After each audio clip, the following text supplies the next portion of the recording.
कैसे हो सब? बस बढ़िया, एकदम मस्त मजे में, एकदम बढ़िया। तो बस ऐसे ही बढ़िया रहना है। आज अपन बात करेंगे कल्चरल और एजुकेशनल राइट्स के बारे में। ये जो राइट है अपन को दो तरीके से प्रोटेक्शन देता है, दो आर्टिकल से प्रोटेक्शन देता है, जो कि आर्टिकल 29 एंड आर्टिकल 30। आर्टिकल 29 अपन को माइनॉरिटीज के इंटरेस्ट को प्रोटेक्ट करने के लिए प्रोटेक्शन देता है। आर्टिकल 30 अपन को अधिकार देता है, माइनॉरिटीज को अधिकार देता है कि वो एस्टेब्लिश और एडमिनिस्टर करे अपने एजुकेशनल इंस्टीट्यूशन।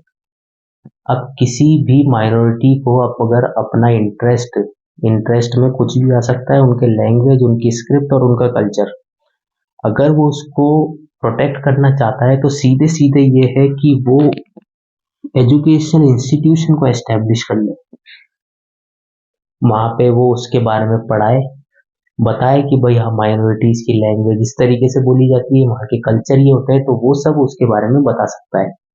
कई जगह पे एमबीबीएस और इंजीनियरिंग कॉलेज है जो कि माइनॉरिटी एजुकेशन इंस्टीट्यूशन है, वहाँ पे लैंग्वेज के बारे में, कल्चर के बारे में तो बताया ही जाता है, लेकिन साथ ही साथ में एमबीबीएस और इंजीनियरिंग की पढ़ाई भी कराई जाती है। अपना कॉन्स्टिट्यूशन ये है कि इसमें जो है माइनॉरिटी टर्म ही मेंशन नहीं है।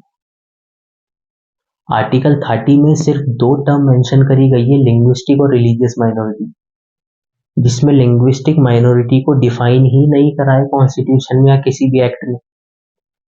और रिलीजियस माइनॉरिटी जो है, इनको माइनॉरिटी स्टेटस प्रोवाइड है अंडर नेशनल माइनॉरिटी एक्ट 1992 के तहत। नेशनल माइनॉरिटी एक्ट 1992 के अंदर कौन कौन सी किन किन रिलीजन्स को जो है माइनॉरिटी स्टेटस प्रोवाइड है, वो है सिख, मुस्लिम, क्रिश्चियन, जैन, बौद्धिज्म और पारसी। इनको माइनॉरिटी स्टेटस प्रोवाइड है। अब अपन आते हैं आर्टिकल 29 पर। आर्टिकल 29 क्या बोलता है? आर्टिकल 29 ये बोलता है, इसका क्लॉज 1 ये बोलता है कि कोई भी सेक्शन हो सोसाइटी का, अगर उनकी डिस्टिंक्ट लैंग्वेज, कल्चर और स्क्रिप्ट है, तो उनके पास अधिकार है कि वो उसको एज इट इज कंजर्व करे।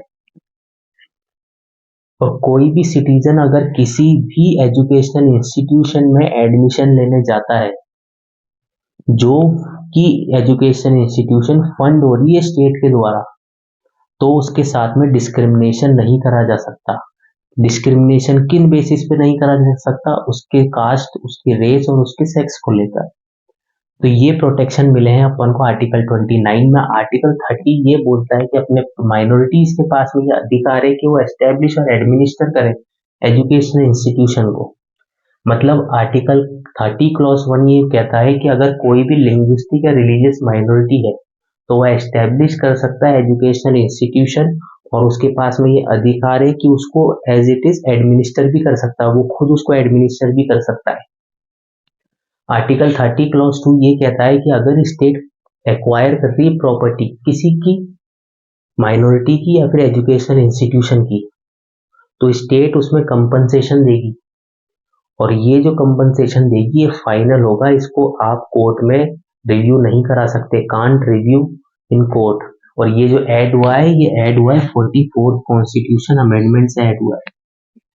आर्टिकल 30 क्लॉज 3 ये कहता है, अगर स्टेट प्रोवाइड कर रही है किसी भी एजुकेशनल इंस्टीट्यूशन को, अगर स्टेट जो है पैसा दे रही है, एज अ सहायता के रूप में पैसा दे रही है, तो वहां पे किसी भी इंसान को डिस्क्रिमिनेट नहीं किया जा सकता।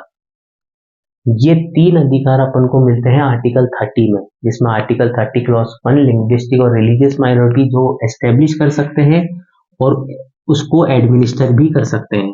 30 क्लॉज 2 ये कहता है, अगर स्टेट एक्वायर कर रही है प्रॉपर्टी एजुकेशनल इंस्टीट्यूशन की या फिर माइनॉरिटी की, तो उसके लिए कंपनसेशन देगी, और ये जो कंपनसेशन होगा ये फाइनल होगा, ये कोर्ट में रिव्यू नहीं हो सकता है इसका।